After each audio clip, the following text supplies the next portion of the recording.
Now the Mystery Theater.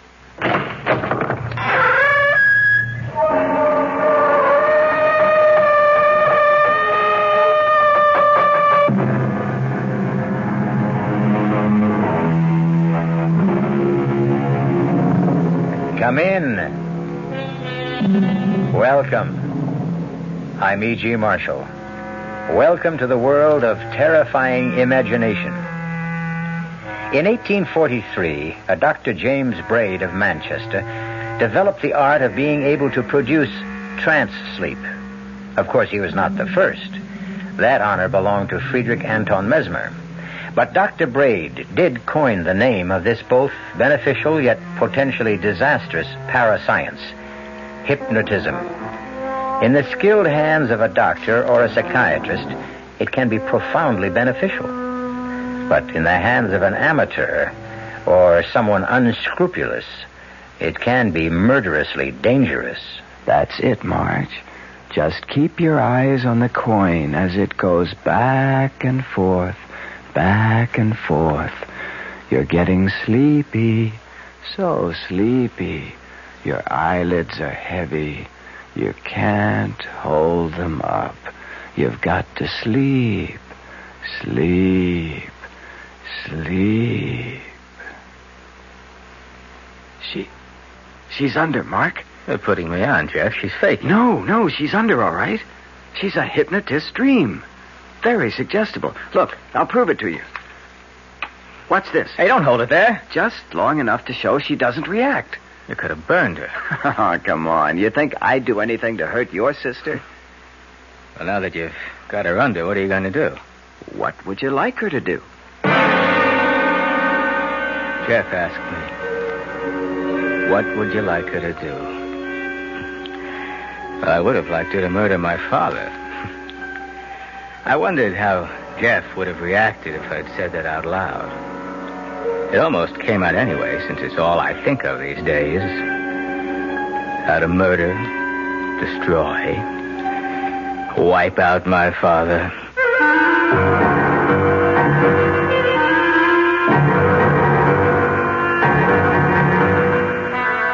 Our mystery drama, Murder with Malice, was written especially for the Mystery Theater by Ian Martin and stars Marcia Rod and Ira Lewis.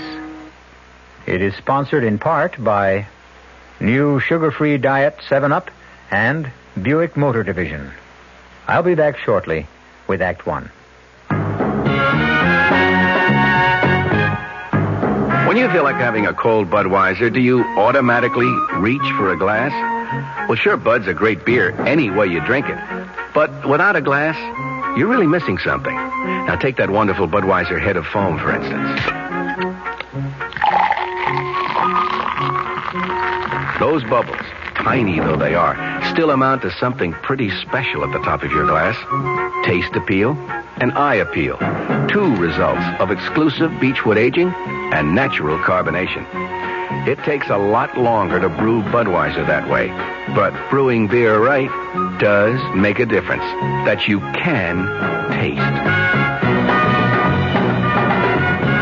That's why, when you say Budweiser, you've really said it all. Anheuser-Busch, St. Louis.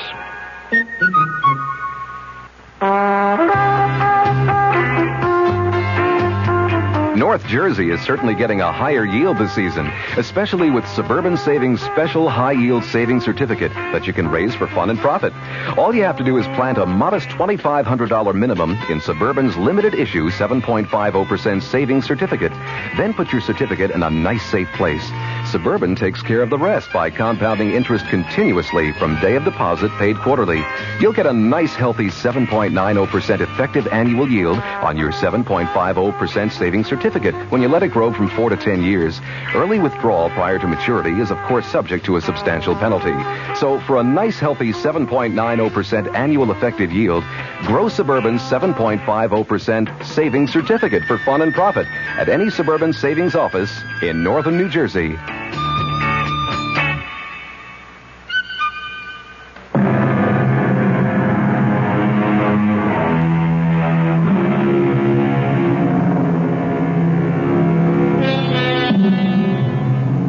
In Principles of Mental Physiology, Carpenter wrote, "The method of producing this state consists in the maintenance of a fixed gaze on a bright object placed somewhat above the line of sight.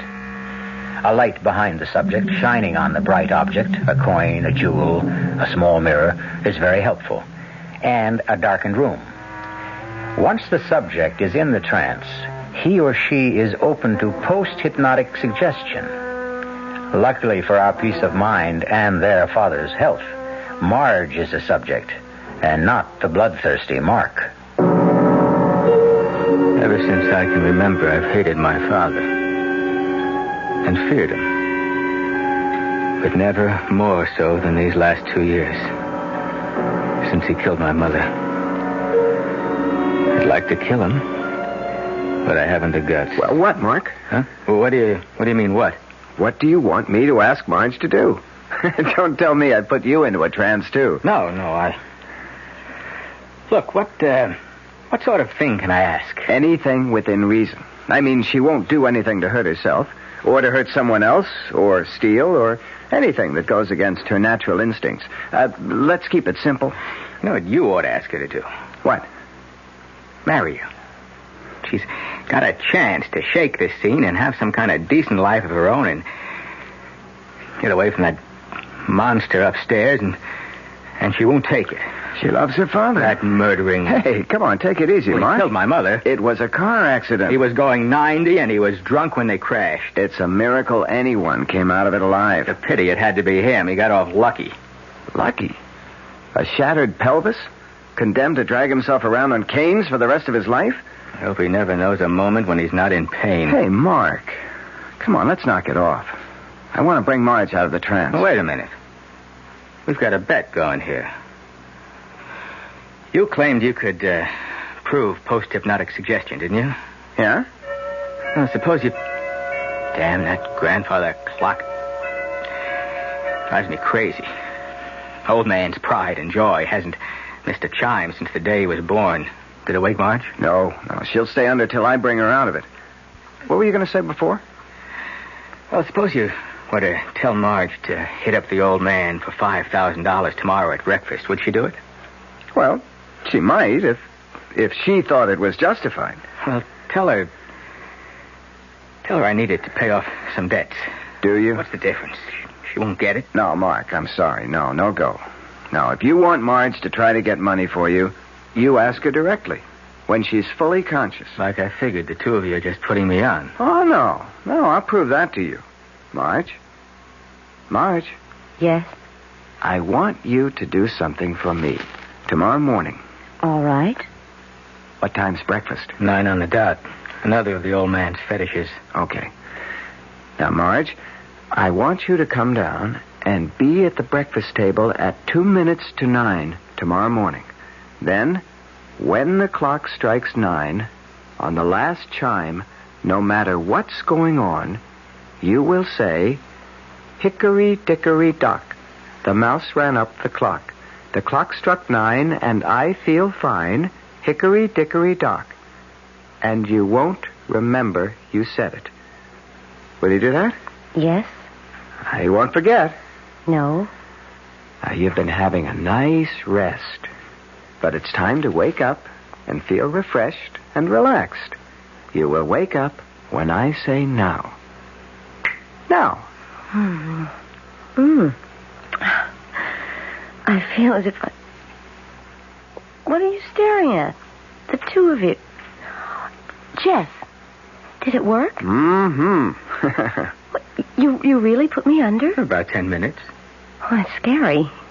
You know, why, if you can make me draw a blank like that, you can make me do anything. Oh, no, don't worry. I couldn't make you do anything you didn't really want to. I should hope not. Where did you learn this handy little parlor trick? I once took some courses in parapsychology. Do you feel relaxed, Marge? Is your headache gone? I have to admit I do. And no headache. I really feel as if I'd had a whole night's sleep. You're a master magician. No, anyone can do what I did, provided he has the right subject, and that person is willing. Not that I'd advise it, though. It's a dangerous thing to fool around with. But Your friend uses it in his practice. Dr. Frank? Oh, yeah. Occasionally, if it's indicated. Actually, he's relatively conservative for a psychiatrist. I don't need him. Well, honey, I'd like to see you get rid of those headaches. I'm not a candidate for the couch yet. Well, I guess I'll hit the sack. Thanks for the fun and games. Good night. Night, little brother. Night, Mark. Little brother? Didn't you ever know? I was the first twin to arrive. It's only one of Mark's resentments. He's the one who really needs analysis. Marge, Mark's problems are his own. Yours are something I want to see solved. I don't know why you waste your time with me. If I had any sense in this mixed-up noodle of mine, I'd marry you, have 4 children, and live happily ever after. But I just can't. Because you feel yourself tied to your father. I can't leave him alone, Jeff. I love him. I think, for your sake, Jeff, you'd better forget me. Will you do me one favor first? Will you just go to see Dr. Frank for a few visits? You think I'm that bad off? Well, Marge, you've been pretty mixed up ever since the accident. I know. Okay, Jeff. Maybe you're right. Let me think about it, and maybe I'll call your Dr. Frank tomorrow. Tomorrow? What is it, Jeff? Nothing. It isn't important. It'd be more complicated to undo than to do now. I'll call you then and explain. Morning, Mark. Morning, Dad. You're surprisingly early. Yeah, I wanted to ask you something. If it's money, no. Dad, I'm in bad trouble. Well, then dig yourself out. Dad, Mom left me money that will come to me when I'm 30. Why can't I? Very wise of her.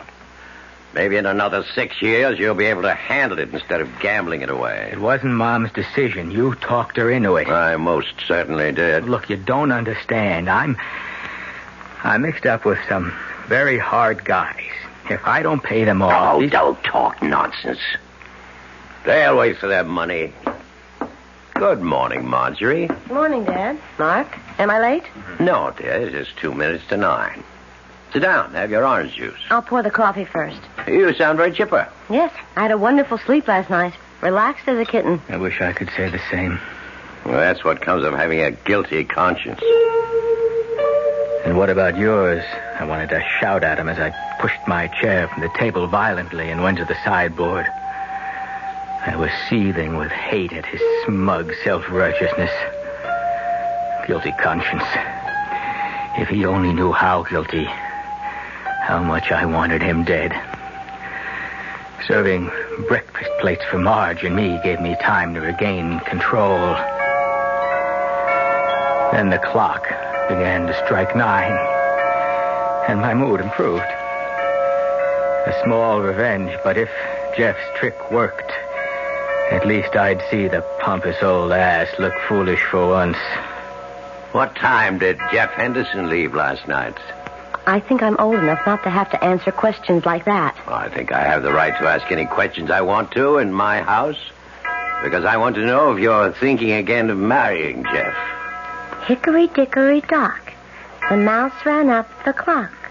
The clock struck 9 and I feel fine. Hickory-dickory-dock. What? What did you just say, Marjorie? Me? I didn't say anything. I just asked you a perfectly reasonable question, and you replied with a silly nursery rhyme.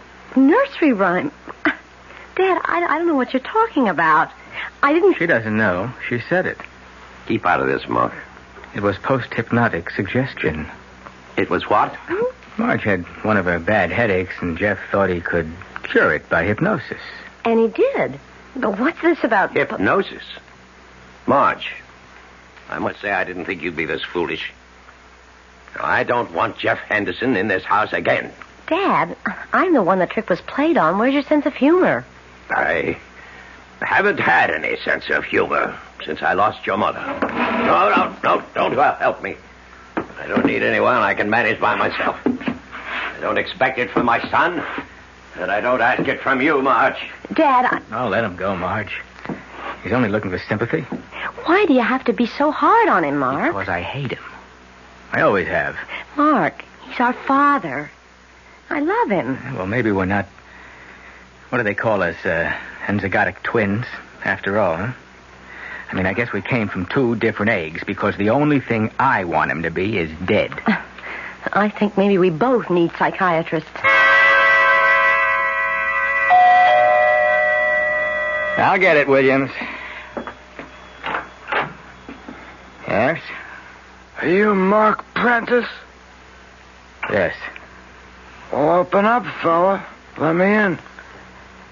Oh, now, you don't want to see artillery, do you?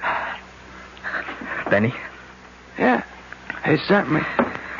What do you want? Oh, boy. Benny must be going soft. He lets you into him for 15 big ones. Now, look. I'm going to pay him. Oh, I know you're going to pay him. But when? Like, what's on account? I haven't got anything right now, but Benny knows that I come into my own money when I'm 30. You got 2 weeks, fella. 2. For whole account. Otherwise, a couple of broken legs, a little treatment around kidneys, you carry the rest of your life. And we'd still be waiting for the payment. You get the message? I'm scared. And I've never been so scared in my life. And I'm caught. They mean business. And I'll never change my father's mind.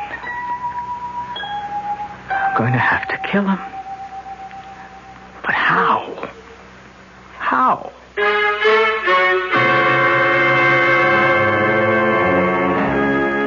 Not exactly the all-American family, the Prentices. But then, where murder is contemplated, and where in fact it may be done, you don't expect to find very normal people. Especially where the murder is premeditated. I'll return shortly with Act 2. Oh, somebody's been drinking my sugar-free Diet 7-Up, and it's all gone. Oh, actually, I saved a little. Oh, a bear! Hiya, Goldie. What's brewing? That's Miss Goldilocks to you. Oh, come on, kid. You mean you don't remember me? The cottage, the 3 chairs, the porridge? Baby bear! In the fur. Been a long time, Goldie. But Baby bear... Just call me BB. You drank all the sugar-free Diet 7-Up, and I have to conduct another diet drink taste test today. Well, yeah, I saw the sign on the door. A professional taste tester, huh? But how can I conduct my taste test now? Why bother? I tried those other diet drinks, too. You'll notice there's still plenty of them around. Why not ask me? Well, okay, BB. Tell me, why did you drink all the sugar-free Diet 7-Up? I like the taste. Light, fresh, natural, sugar-free Diet 7-Up is definitely unbearably delicious. Mm-hmm. Hey, Mom, what's for dinner? Hey, Mom, what you got? What's for dinner? Check ShopRite's low price on first cut choice beef chuck steaks, just 57 cents a pound. Fresh ground beef chuck, any size package, 89 cents a pound. ShopRite hamburger rolls in packages of 8, just 3 for $1. Mohawk 5-pound canned ham will serve a crowd for just $4.99. Save on fresh red plums, 3 pounds for $1. Hotel bar butter, 79 cents a pound. For every meal you serve, you'll get a lot more for a little less at ShopRite. She loves the family. She wants the best. She does all that she can do. She lets ShopRite do the rest. Hey, Ma, what's for dinner? ShopRite has the answer. This is WOR New York, an RKO General Station, your station for Mystery Theater.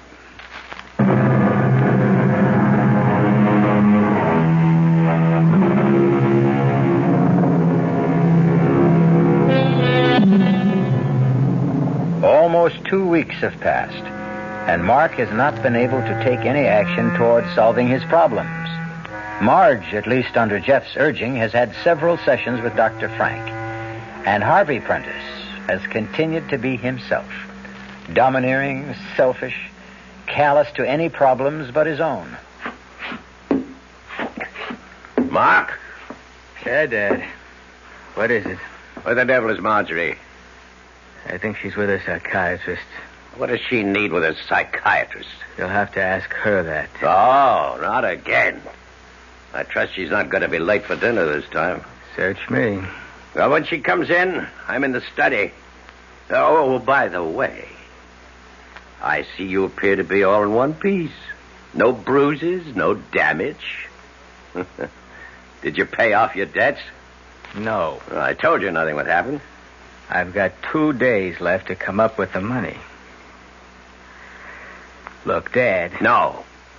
Not from me. Do you know that I'm scared to go out of the house? Has it ever occurred to you that you should and get a job? That's the way to pay your debts off. I couldn't pay my debts off with any job I can get. Perhaps you should have thought of that before you ran them up. Oh, it's easy to hate my father. And even the fact of murdering him would not be all that hard. It's just how to do it without being found out. It never occurred to me that my sister might provide the answer. Marge, Jeff, what are you doing here? I knew you had an appointment with Dr. Frank. I have the car, so I thought I'd wait and drive you home. I don't feel like talking, Jeff. Marge, I haven't seen you in almost 2 weeks. You won't even answer my phone calls. Are you mad at me? Not exactly. Is it that silly stunt I pulled with that post-hypnotic suggestion? No. It's ever since that evening. I know. All right. Let's get in the car and you can drive me home. Sure.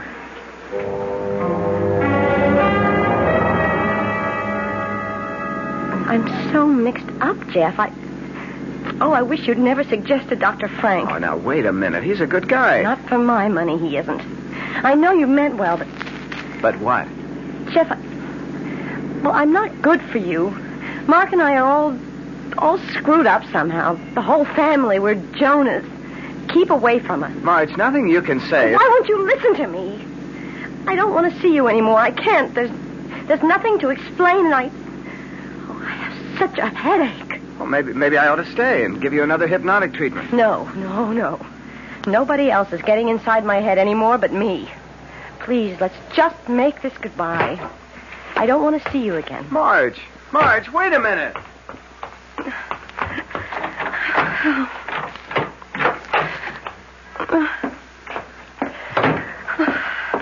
Hey, Marge. What goes? It's nothing. Just leave me alone. Okay. Play it your way. Oh, I'm sorry, Mark. I didn't mean to snap. It's just the top of my head's blowing off. I'm not going near that psychiatrist again. Oh, what's the panic? The things he keeps saying. I think he's the crazy one. How come?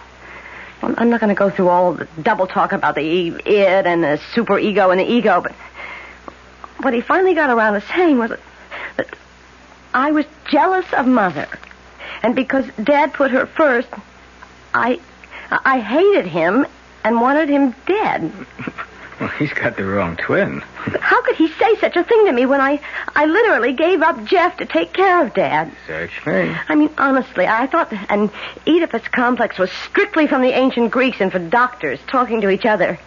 Can you imagine me supposed to hate my father? How could you hate Dad when you dropped everything to take care of him ever since Mom died? See, that's because I'm supposed to have a fixation.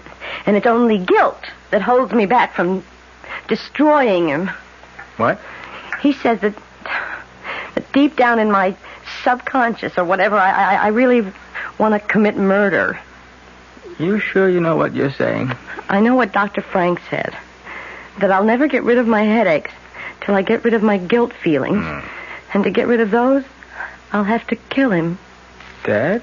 That's right. Well, there's a quicker way to get rid of headaches than that. How? Well, get old Jeff back to hypnotize you again. No. Jeff and I are through. I told him that tonight. Well, if you really want to get rid of the headache, well, I could have a shot at the hypnosis route. Jeff said anyone could do it. No, thanks. I'm taking my headache to bed. I won't be down for dinner. Of course, I didn't have the idea right then. But some instinct was nudging me that somewhere, somehow, there was a way out for me. But before I could follow the thought through, the phone rang. Yeah, hello? Hello, Mark. Look, I'm working on it. I think I've got a way to... Benny says you got till day after tomorrow. And then you have time.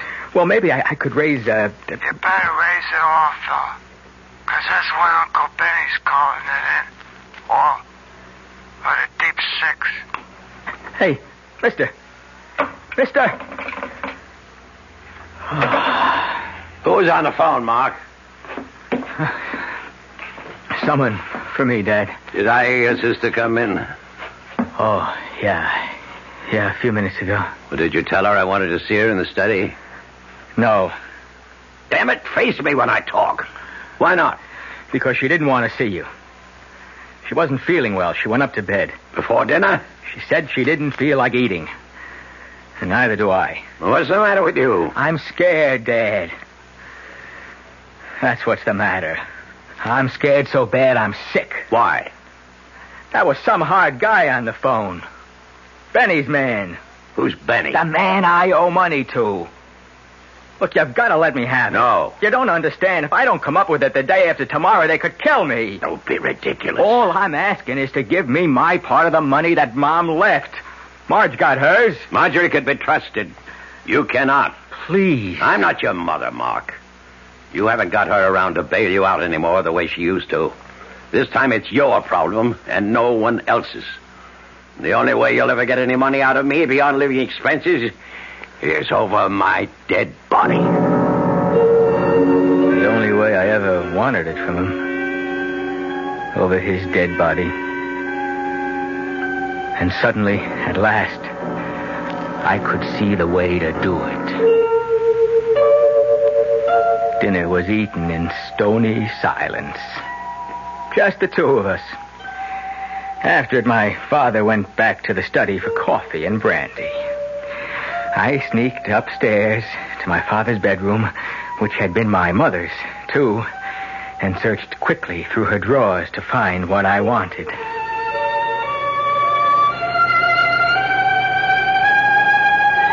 The rest was waiting till my father was safely in bed for the night, and then moving quietly along the upstairs corridor to my sister's room. Who is it? Mark. May I come in? I suppose so. I knew you were up. I saw the light under the door. Dad came by to say goodnight an hour or so ago. I couldn't get back to sleep. What time is it? The witching hour. Midnight. Mind if I sit on the other bed for a moment? It's all right. My bed light in your eyes? No. It's just fine. How's the headache? Splitting. I wish I had some magic remedy. I just like to go to sleep tonight and never wake up again. No, you don't mean that. I do tonight. What's that swinging in your hand? That's a memento from better days. Remember, it's Mom's tick-tock watch. Oh, I haven't seen that in years. It's still so shiny. Where'd you get it? Oh, I've had it a while. Remember how when we were kids she used to put us to sleep with it? The tick-tock watch. Tick-tock, tick-tock, back and forth. My eyes used to get glued to it. Tick-tock, tick-tock, back and forth, till I began to get so sleepy. So sleepy. So sleepy. Sleep, Marge. Sleep. Keep your eyes on the watch. Yeah, your eyelids are getting heavy. Heavy. So heavy. You've got to sleep. Sleep. Sleep. Marge.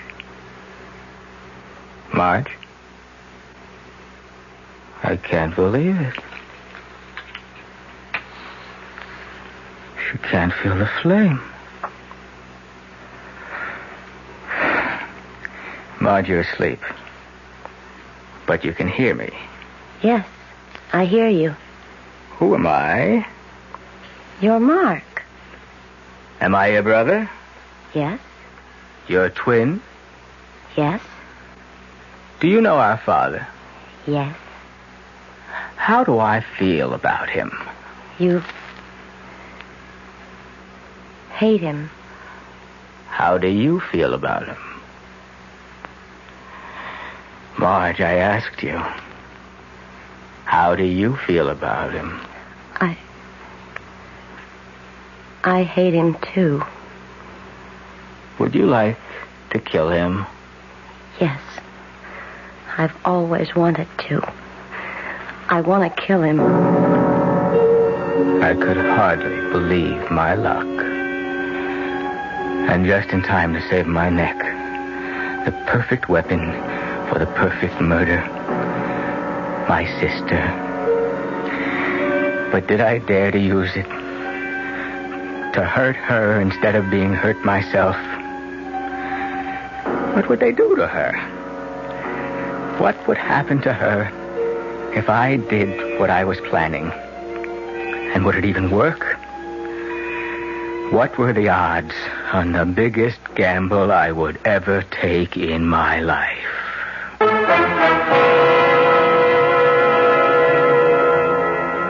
A girl helpless under an hypnotic spell, at the mercy of the agent who wove that spell, her twin brother, himself at the mercy of passions beyond his control, eaten up with hate, tortured by fear, hesitating to make an unconscionable gamble with her life to save his own.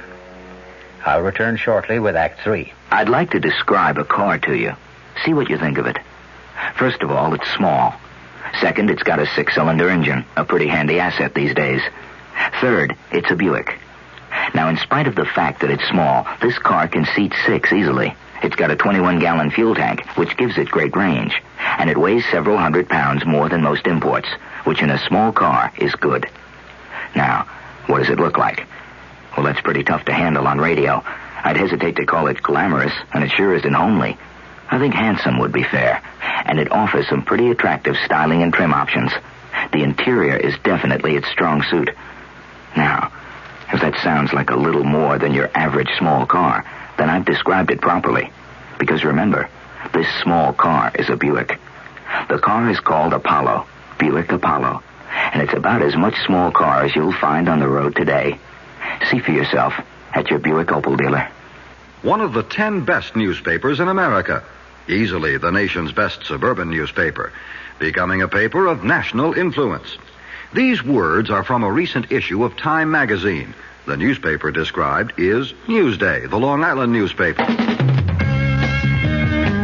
On the basis of editorial excellence, Time magazine selected the 10 newspapers in America that stand out above the rest. One of them was Newsday. Because, as Time noted, Newsday combines solid local coverage with ambitious national and international undertakings. And because Newsday meets Time's other criteria for excellence, it's entertaining and informative. It conducts extended investigations and offers a range of different opinions in its editorial pages. Have Newsday delivered right to your door with no service charge, and see why it's one of the 10 best papers in America. Newsday, Long Island's own newspaper.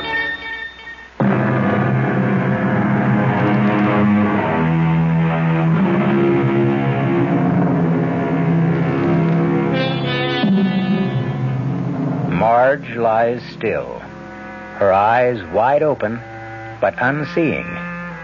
Alongside, her brother Mark sits, his mother's watch still swinging its pendulum arc in his hand, unnoticed as he wrestles with the conscience which holds him back from this ultimate gamble. The gamble? Can anyone under hypnotic influence be induced to commit murder? If she killed, they'd never do anything to her. There's a whole history. The encephalitis she had as a kid, the nervous breakdown after Mom died. She's going to a psychiatrist now. Sure, I can get her off. Temporary insanity. Yeah, that's it. Only will it work? What was it Jeff said? She won't do anything to hurt herself, or to hurt someone else, or steal, or do anything that goes against her natural instincts. Natural instincts. What does that mean? Doesn't it mean what we really feel deep inside, even if we don't know about it? It's a gamble, but the odds aren't bad. It's Mark, Marge. Can you hear me? I hear you. Remember a couple of weeks ago when Jeff was here and we got off on the hypnosis kick? Yes, I remember. And what started it? I don't know. I think, yes, talking about being kids. Remember how even then Jeff was into the psychic bit? Yes. The funny cards and guessing and trying to reach each other's minds. And who was the best? We were. Why? Because we're twins. Twins go together. Remember how we always liked the same things? Mocha ice cream and rare hamburger, buttermilk, crazy things nobody else liked. We liked, just like we hated. What did we hate? You know. Coffee, half and half, and hot dogs without relish, and people who lie or cheat or murder. Murder? Like Dad. He killed Mother, didn't he? There was an accident. He was too drunk to drive the car. Didn't you hate him after the accident? I don't know. Don't you hate him now? Yes, I hate him. Would you like to see him dead? Would I? I would. And we're twins, remember? Yes, twins. We always think alike, right? We always think alike. I want to kill him. Don't you? I want to kill him. Then listen. Tomorrow night he'll go to bed early. He'll be fast asleep by 10 o'clock, you understand? Fast asleep by 10 o'clock. I can promise you that. I won't be here. But when the grandfather clock strikes 10, you're going to go to the dining room, right? When it strikes 10, I go to the dining room. In the sideboard drawer. You know which one. His dad's carving knife. The one he keeps honed to a razor's edge with the sharp point, remember? I remember. The carving knife. Right. And then go to his bedroom and plunge it into his chest. Listen to me, Marge. You'll be doing what you always wanted to do. You'll never have headaches anymore because the guilt will be gone. You'll be destroying him just as you've always wanted to do. Killing what you hate, what I hate. Killing all the hate in our hearts. You understand? When the clock strikes 10 tomorrow night, I am to get the carving knife and take it upstairs and plunge it into Dad until he is dead. And when you wake up in the morning, you won't remember any of this. I didn't sleep much that night, and next day was an endless nightmare. By the time dinner was over, I was a wreck. But the real strain was just beginning. No, it was no sweat to slip the barbiturate in Dad's coffee, and later to help him up to bed, half comatose, and get him settled snoring for the night. It was after the clock chimed 8:30 that I finally left the house to establish my own alibi. Stopping carefully, I might add, on the way out, to make sure the clock was wound, although my father was usually infallible in seeing that it never ran down. And then I left the house.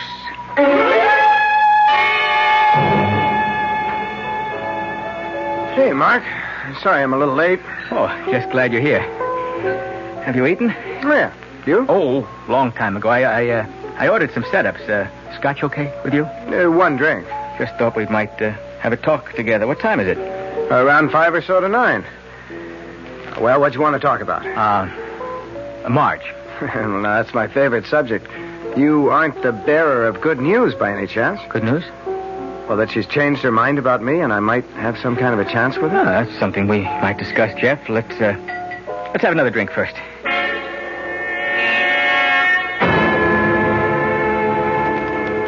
was I? Don't you think you should go a little easy on the drinking, Mark? Hey, if I want to get drunk, I'll get drunk. Not with me, Buster. All right, okay, so I'm sober. Where was I? Well, you were trying to explain something about your sister, which is the only reason you're holding me. Oh yeah, Marge, yeah. You know, you don't stand a chance as long as Dad's around. Yeah, I'm aware of that problem. Well, supposing it suddenly didn't exist anymore, supposing there wasn't my father. If that's your only question for the evening, maybe we ought to order another drink.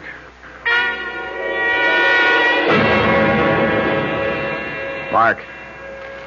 Huh? Come on. What? Come on, I paid up. Let's get out of here. No, I can't. What time is it? It's after 10 o'clock. How much? It's 5-10 minutes after 10. That's not long enough. I got to stay here a while. Okay, suit yourself. I'm going home. Hey, we haven't finished talking. As far as I'm concerned, we have. I want to tell you about Marge. Look, whatever you had to tell me about Marge, if you ever had, it's too late for you to make any sense tonight.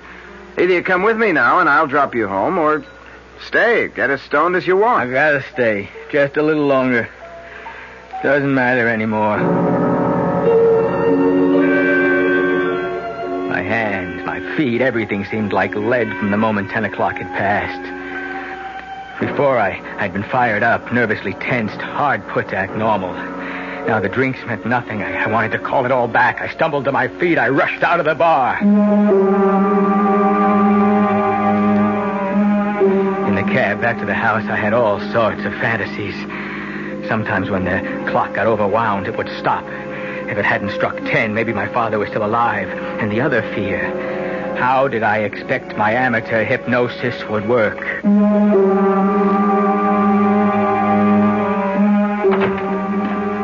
In the house, empty. I was conscious of the echo of its sighs for the first time. Through the hall, up the big staircase, down the hall to my father's room. Everything seemed to echo. Carefully, I opened the door to my father's room and listened. No sound. I went in. I looked at my father where he lay, lit by a lamp on the far wall over the dressing table. The first thing I was conscious of was that he was breathing. And I saw the carving knife on the floor. It was instinctive to pick it up. It was bright silver and stainless steel, glittering in the corner lamp. There was no trace of blood. He wasn't dead. And I knew I would have to do this by myself. By myself. There never had been any other way. So I came to the bed, lifting the knife up high to drive it home. And suddenly his eyes were open, looking at me, recognizing what was about to happen. In one convulsive shrug towards me, his eyes glazed over. But in that last moment, he said, "You always wanted me dead. Dead. So, strike. Strike. For all the good it will do you."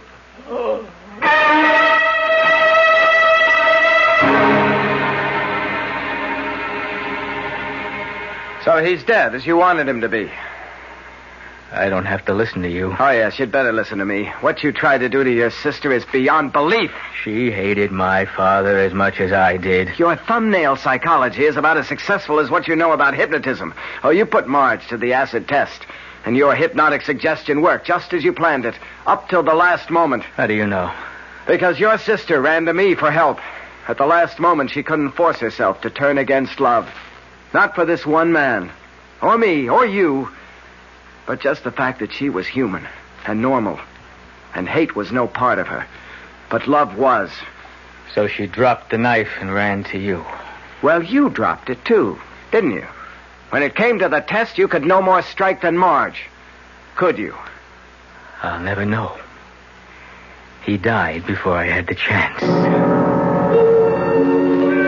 A massive stroke had caused my father's death before I had a chance to kill him. But if I wasn't guilty in fact, I certainly was in intention. And to achieve his death, I would have tried anything within my power. I was lucky to get off scot-free, I thought. And I directed my entire estate be left to my beloved daughter Marjorie, subject to all the provisions to protect it and her from my son Mark, to whom, with all my heart, I leave nothing, not 1 cent.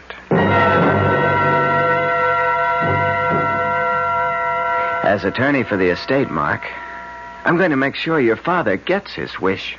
Oh, sure, big deal. You figure to marry the heiress. I figure to protect Marge from you as long as I live. If I thought I could wring your neck by myself and get away with it, I'd be happy to do it. Luckily, I don't have to worry. No dough, brother. Not a penny. Go pay your debts.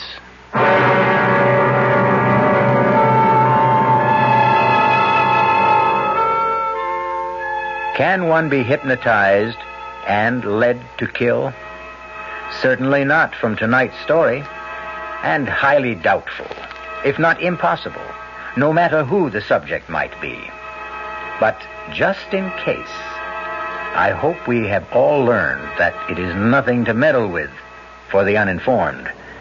Like all special areas in life, it should be used by the expert, only in cases of special need.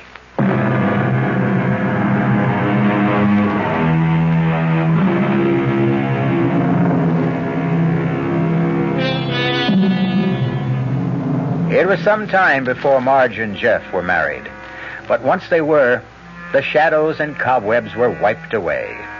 Mark was only a dark memory that would disintegrate in time as thoroughly as his corporal self, trapped in his cement boots in the shifting muck of the river bottom where he lies. Who sows the wind must reap the whirlwind. Our cast included Marcia Rodd, Nick Pryor, Ira Lewis, and Stotts Cotsworth. The entire production was under the direction of Hyman Brown. Radio Mystery Theater was sponsored in part by Anheuser-Busch Incorporated, Brewers of Budweiser. This is E.G. Marshall inviting you to return to our Mystery Theater for another adventure in the macabre. Until next time, pleasant dreams.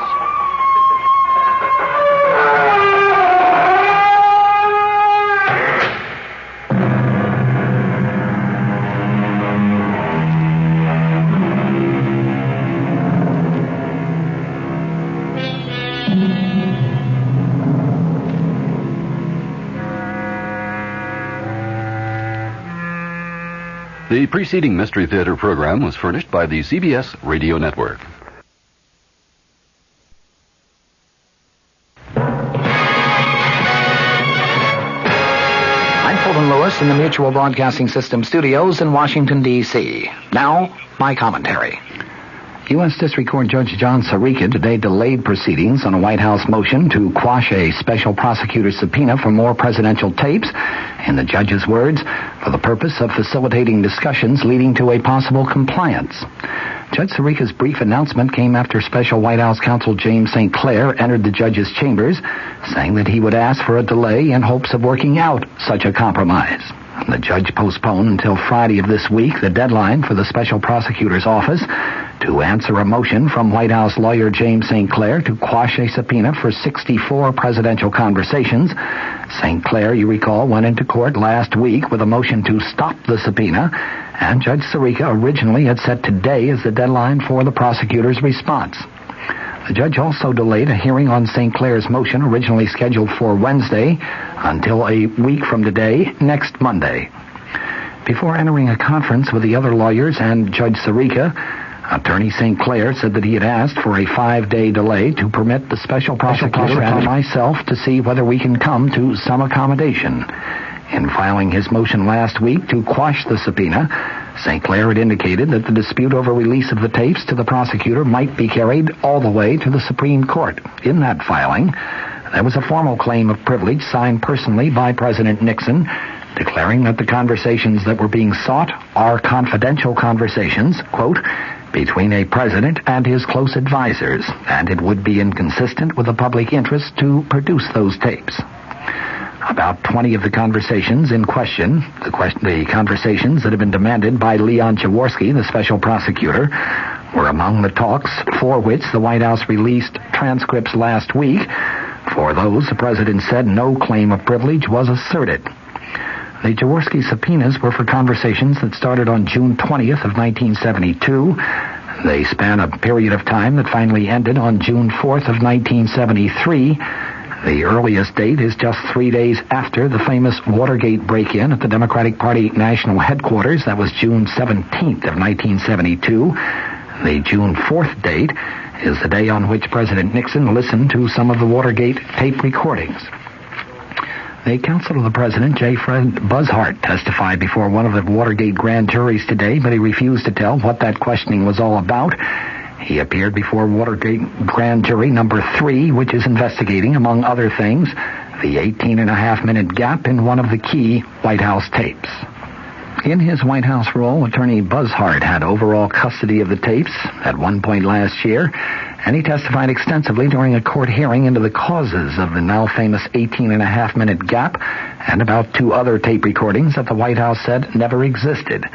There have been some reports in recent weeks that Buzzhart still had a major say in just what recordings the president would yield to the special Watergate prosecutor and to the House Judiciary Committee, even though James St. Clair, of course, is now said to handle all Watergate legal matters for the president. The White House indicated today that the president's Watergate counsel, St. Clair, may not fight against the granting of immunity for administration witnesses that are called before the House Judiciary Committee. Press Secretary Ronald Ziegler told reporters at a briefing that St. Clair told him earlier today that there appeared to be no problem in granting of immunity. Ziegler added that the White House does not have a fixed position on that subject. He noted that it would be up to the committee to determine the question of immunity for witnesses who could tell what they know about Watergate-related matters. Michigan Republican Representative Edward Hutchinson, the ranking minority member of the Judiciary Panel, has already been quoted as saying that he would oppose granting immunity to any witnesses who testify before his committee during its impeachment inquiry. Asked if there has been any effect on the White House staff since the president released the transcripts of a number of White House conversations last week, Ziegler today replied, over the past month, there has been a hesitancy to make extensive notes or to put anything down on paper. Ziegler said the problem had not yet reached serious proportions, but he said it might if there were a breakdown in the principle of executive privilege. The president issued the transcripts in response to the Judiciary Committee's formal subpoena for the tapes of 42 presidential conversations. Herbert Kalmbach has testified of a midnight meeting in which he said a top dairy cooperative official was told that milk prices would be increased and that the White House wanted confirmation of a $2 million campaign pledge. Kalmbach, of course, is a former campaign fundraiser for President Nixon. He has said in secret testimony that the session took place on March 24th, 1971, in his suite at the Madison Hotel here in Washington.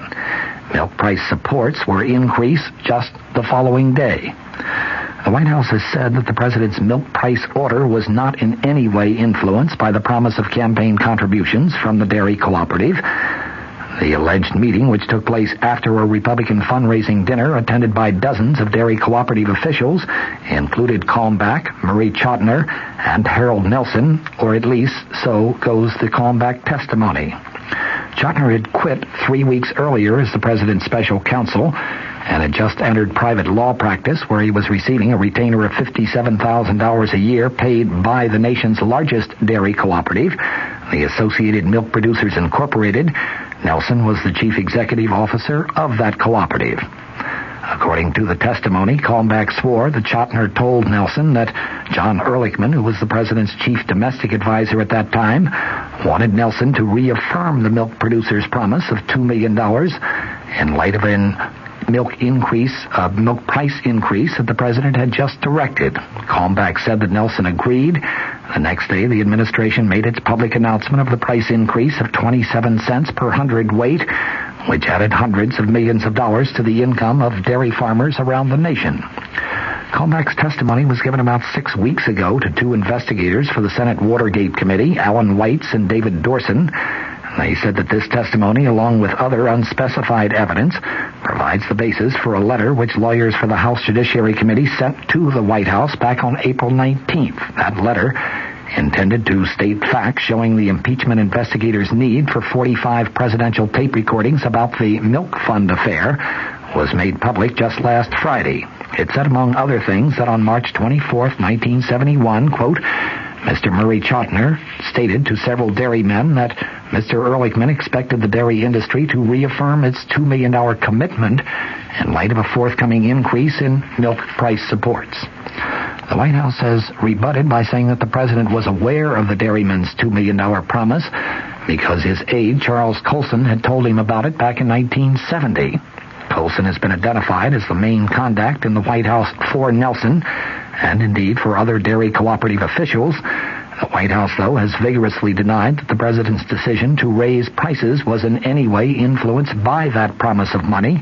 He was influenced, the White House has declared, by traditional political considerations, including pressure from Democrats on Capitol Hill, Democrats who themselves wanted a price increase. Secretary of State Henry Kissinger and Soviet Foreign Minister Andrei Gromyko have arranged to meet tomorrow on the island of Cyprus, the purpose to discuss their search for an end to the Middle East war insofar as the current hostilities on the Israeli-Syrian front are concerned. Plans for that meeting were announced in Moscow and by a State Department spokesman traveling with Kissinger. Ambassador Robert McCloskey said that Kissinger and Gromyko will also confer on other East-West topics, including chances for a new treaty limiting offensive nuclear weapons.